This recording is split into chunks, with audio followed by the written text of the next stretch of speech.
Hello students. तो हम लोग चैप्टर 2 पढ़ रहे थे हिस्ट्री में, socialism in Europe and the Russian revolution. तो आज हम लोग अपना सेकेंड सेगमेंट इस चैप्टर में शुरू करते हैं, the Russian revolution. In one of the least industrialised of European state this situation was reversed. तो पिछले वीडियो में हमने ये पढ़ा था कि हमने देखा कि कैसे सोशलिज़म जो है, जो विचारधारा है सोशलिज़म की, वो कैसे यूरोप में स्प्रेड होती है और कैसे जो नए लॉज बनते हैं, नए सिस्टम बनते हैं यूरोप में, उनके डेमोक्रेसी में, उसमें सोशलिज़म जो है किस प्रकार से अपना रिस्पॉन्सिबिलिटी, अपना रोल जो है वो निभाती है to bring better laws for the welfare of people, है ना। लोगों के वेलफेयर के लिए कैसे नए लॉज में और सोशल स्ट्रक्चर में उसके कारण बदलाव आते हैं, ये हम देखते हैं। इस चैप्टर में हम देखेंगे, इस पार्ट में हम देखते हैं कि रशिया में सोशलिज़म कैसे ग्रो होता है और उसका जो अलग अलग स्पीयर्स हैं, जैसे इकोनॉमी हुआ, सोसाइटी हुआ, उसके ऊपर क्या प्रभाव पड़ता है। तो यूरोप की अगर हम बात करें तो बाकी सारा यूरोप जो था वो बहुत ही तेज़ी से इंडस्ट्रियलाइज हो रहा था, लेकिन रशिया में ये जो सिचुएशन था वो रिवर्स था। रशिया जो था वो उस ज़माने में सबसे लीस्ट इंडस्ट्रियलाइज यूरोपियन स्टेट्स में से एक देश था। सोशलिस्ट जो थे वो अक्टूबर रेवोल्यूशन ऑफ 1917 के द्वारा गवर्नमेंट बना लेते हैं रशिया में, और मोनार्की जो है वो 1917 फरवरी में वो गिर जाती है। और इसी अक्टूबर की जो घटना है उसको हम लोग रशियन रेवोल्यूशन के नाम से जानते हैं। तो ये कैसे होता है, क्या कारण होते हैं कि लोग जो है रिवोल्ट करते हैं मोनार्की के खिलाफ, और कौन से उस ज़माने के सोशल और पॉलिटिकल कंडीशन रहते हैं जिसके कारण रेवोल्यूशन जो है होती है, ये हम लोग अभी डिटेल में इस वीडियो में जानेंगे। तो द रशियन एम्पायर इन 1914, है ना, 1914 का दौर, रशियन एम्पायर। ज़ार निकोलस सेकेंड जो थे वो उस समय रशियन एम्पायर के रूलर थे, और उनकी जो टेरिटरी थी वो बेसिकली मॉस्को और जो आज का फिनलैंड है, लटाविया, लुथेनिया, एस्टोनिया, पोलैंड, यूक्रेन और बेलारूस, ये सारे देश मिला दें तो उतना बड़ा रशियन एम्पायर हुआ करता था। पैसिफिक ओशन से सेंट्रल एशियन स्टेट्स जैसे कि जॉर्जिया, आर्मेनिया, अजरबैजान, वहाँ तक स्प्रेड हुआ करने वाला ये एक विशाल साम्राज्य हुआ करता था। और जो रिलीजन, जो मेजॉरिटी का रिलीजन था वो बेसिकली रशियन ऑर्थोडॉक्स क्रिश्चियनिटी यहाँ पे पालन की जाती थी लोगों के द्वारा। और कुछ हिस्सों में पहले के ज़माने में जैसे ग्रीक ऑर्थोडॉक्स चर्च थे वो भी काम करते थे, लेकिन रशियन ऑर्थोडॉक्स क्रिश्चियनिटी जो थी वो इसी ग्रीक ऑर्थोडॉक्स चर्च से निकली थी। लेकिन इस साम्राज्य में, एम्पायर में, कैथोलिक, प्रोटेस्टेंट, मुस्लिम और बुद्धिस्ट पॉपुलेशन भी पाई जाती थी। इकोनॉमी एंड सोसाइटी, तो इकोनॉमी, अर्थव्यवस्था और समाज का क्या रूप था उस ज़माने में। तो at the beginning of the 20th century the vast majority of Russian people were agriculturist, ठीक है। तो 20वीं शताब्दी की शुरुआत में अधिकतर आबादी जो रशिया में थी वो एग्रीकल्चरिस्ट थी, वो खेती बाड़ी के काम में लगी हुई थी। 85% आबादी जो थी रशियन एम्पायर की वो अपनी जीवन याचिका जो है खेती करके ही अर्न करते थे।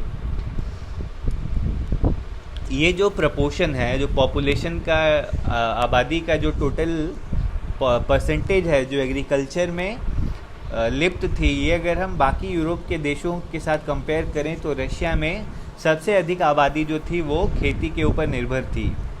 फ्रांस, जर्मनी जैसे देश जहाँ पे काफ़ी इंडस्ट्रियलाइजेशन हो गया था, वहाँ पे हम देखते हैं कि मात्र 40 से 50% लोग ही जो थे वो एग्रीकल्चर से अपनी अर्निंग करते थे। लेकिन इस साम्राज्य में, रशियन एम्पायर में, कल्टीवेटर जो थे, जो किसान जो थे, वो खेती करके मार्केट के लिए भी आवश्यकताएं जो थी वो पूरी करते थे, और साथ ही में अपने खाने पीने के लिए भी जो आवश्यकताएं हैं वो पूरी करते थे। इंडस्ट्री भी थी, लेकिन बहुत छोटे छोटे पॉकेट्स में कहीं कहीं देखने को पाए जाते थे। अधिकतर जो इंडस्ट्रियल एरिया थे वो आपके सेंट पीटर्सबर्ग और मॉस्को में ही लिमिटेड थे, और क्राफ्टमैन जो थे वो सबसे अधिक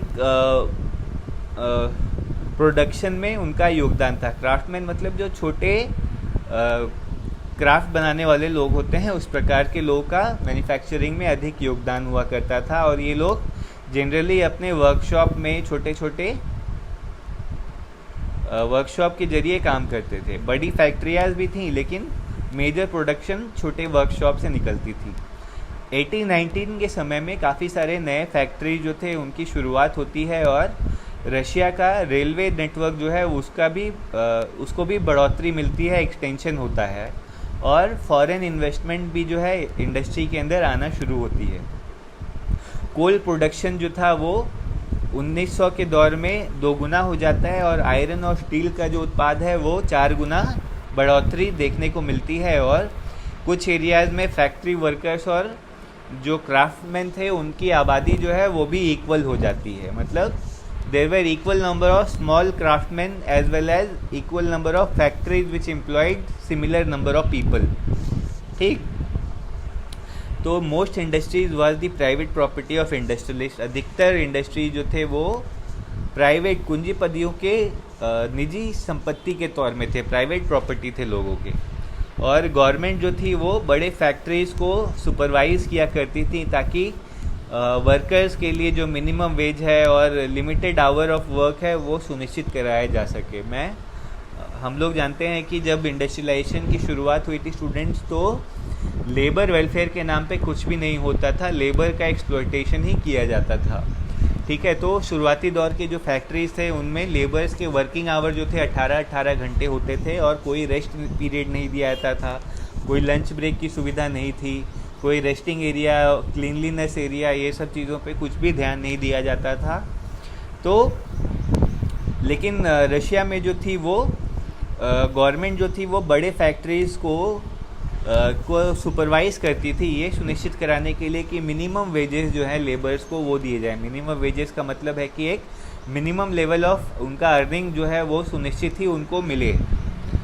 ठीक है, और काम करने का जो समय है वो भी अत्यधिक ना हो, एक लिमिटेड अमाउंट ऑफ टाइम हो जिसके अंदर वर्कर्स को काम करना हो, ये गवर्नमेंट सुनिश्चित करा रही थी। तो लेकिन फैक्ट्रीज इंस्पेक्टर जो थे वो रूल हर जगह तोड़े जाते थे। वो फैक्ट्रीज इंस्पेक्टर इस बात का लॉज का पालन कराने में उतने समर्थ नहीं थे। क्राफ्ट यूनिट या स्मॉल वर्कशॉप में जो वर्किंग डे होते थे वो 15-15 घंटे के होते थे, और फैक्ट्रीज में 10 से 12 घंटे तक लोगों को काम कराया जाता था। और एकोमोडेशन जो था वो काफ़ी जगहों में कुछ रूम दिए जाते थे या फिर डॉर्मेट्रीज की सुविधा दी जाती थी। वर्कर्स जो थे वो सोसाइटी में भी वो अलग अलग गुटों में डिवीज़न वहाँ पे देखने को मिलता था।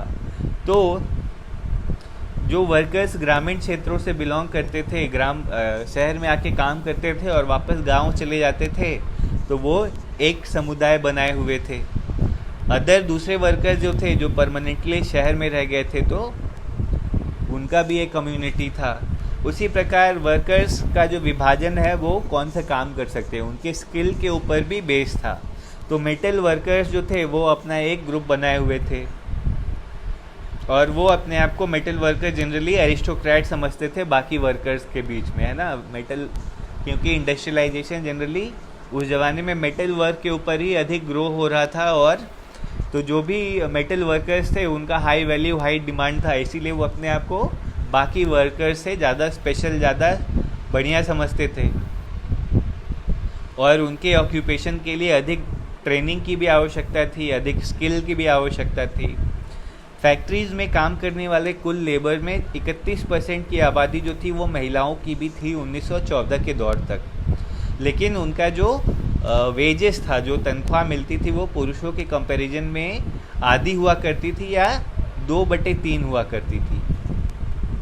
Division among workers showed themselves in dress and manners too. ठीक है, तो ये जो विभाजन था अलग अलग कैटेगरी के श्रमिकों के, वर्कर्स में, वो उनके परिधान, जो कपड़े हैं, ड्रेसिंग सेंस है, लाइफस्टाइल है, ये भी उसमें भी देखने को हमें मिलता था।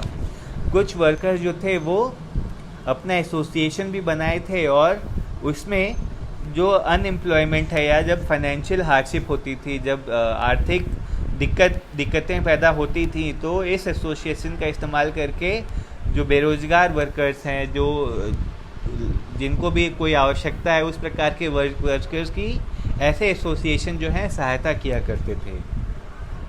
तो इस डिवीज़न के होने के बाद भी जो वर्कर्स थे वो आखिर में अगर स्ट्राइक करना हो, काम बंद करना हो किसी कारण से, तो वो यूनाइट हो जाते थे।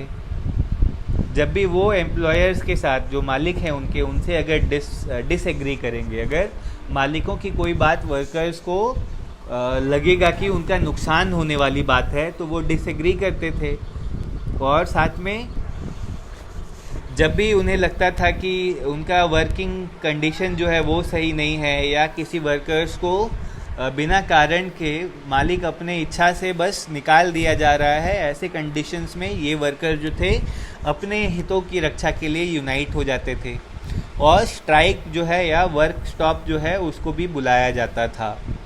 ठीक है, ऐसा ही स्ट्राइक जो है वो हम 1896 और 1897 के बीच में टेक्सटाइल इंडस्ट्री में काफ़ी ज़्यादा देखने को मिलता है रशिया में, और 1902 के दौर में मेटल इंडस्ट्री में भी इस प्रकार के स्ट्राइक्स जो हैं वो काफ़ी देखने को मिलते हैं।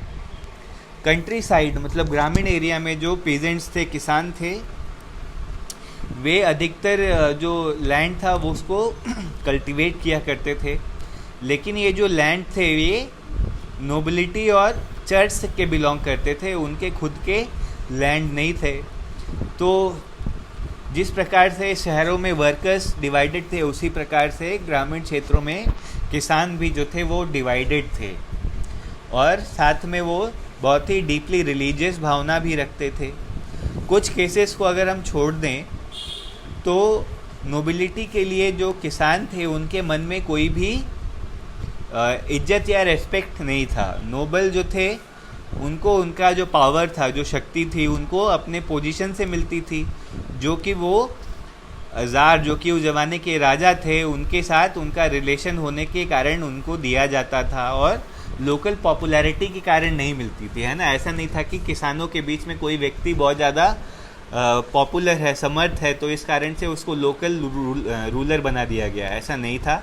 बल्कि जो ज़ार थे, ज़ार निकोलस जो कि रशियन एम्पायर के राजा थे, वो अपने इच्छा अनुसार लोकल एरिया में नोबल्स को अपॉइंट करते थे, और नोबल जो थे जनरली किसान उनसे बहुत ही परेशान और चिढ़ा करते थे। ठीक है, ये जो परिस्थिति थी ये बाकी जैसे फ्रांस में हमने देखा कि फ्रेंच रेवोल्यूशन के टाइम में किसान जो है नोबल्स का बहुत ही ज़्यादा इज्जत और सम्मान करते थे, और उनके लिए लड़ाई भी लड़ते थे। इस परिस्थिति से भिन्न थी, ऑपोजिट थी। रशिया में किसान जो थे वो ग्रामीण क्षेत्रों में लोकल नोबिलिटी की कोई रिस्पेक्ट नहीं करते थे, और उनकी दिली ख्वाहिश तो यही होती थी कि जो नोबल्स के पास जो लैंड है, जो चर्चेस के पास लैंड है, वो किसानों को मिल जाए, है ना। और साथ में काफ़ी बार ऐसा होता था कि जो ये किसान है वो नोबल्स और लैंडलॉर्ड्स को जो उनका रेंट है वो भी नहीं दिया करते थे। 1902 में ऐसा जो घटना है वो बहुत ही लार्ज स्केल में हमें देखने को मिलती है, जहाँ पे जो किसान है वो लोकल लैंडलॉर्ड्स को पैसे नहीं देते हैं, बल्कि और वॉयलेंट हो जाते हैं, और काफ़ी जगहों पे लैंडलॉर्ड्स को मर्डर भी कर दिया जाता है। 1905 में ऐसे इंसिडेंट जो थे वो पूरे रशिया भर में देखने को मिलते हैं, जहाँ पे किसान जो है विद्रोह करते हैं राजा के अपॉइंटेड नोबल के खिलाफ, और काफ़ी वॉयलेंट भी ये रिवोल्ट हो जाती है।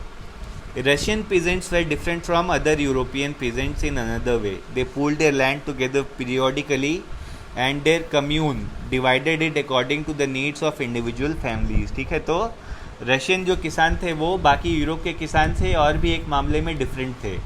डिफरेंस इस मामले में थे कि ये किसान जो थे वो जनरली मान लो एक ग्रामीण क्षेत्र है, तो वहाँ पे मान लो अगर 100 परिवारें हैं, 100 परिवार के पास छोटा छोटा खेत है, तो ये 100 परिवार क्या करेंगे, एक बार इकट्ठा हो जाएंगे, अपने ज़मीन को मिला लेंगे और एक बार में खेती करेंगे सारे लोग मिल के, और जितना भी उत्पादन होगा उसको उसके प्रपोर्शन के हिसाब से, लैंड के प्रपोर्शन के हिसाब से या उसकी लोगों की आवश्यकताओं के हिसाब से डिवाइड कर लेंगे आपस के अंदर में। तो एक प्रकार का कम्युनिटी फीलिंग जो थी वो इन लोगों में बहुत अधिक थी।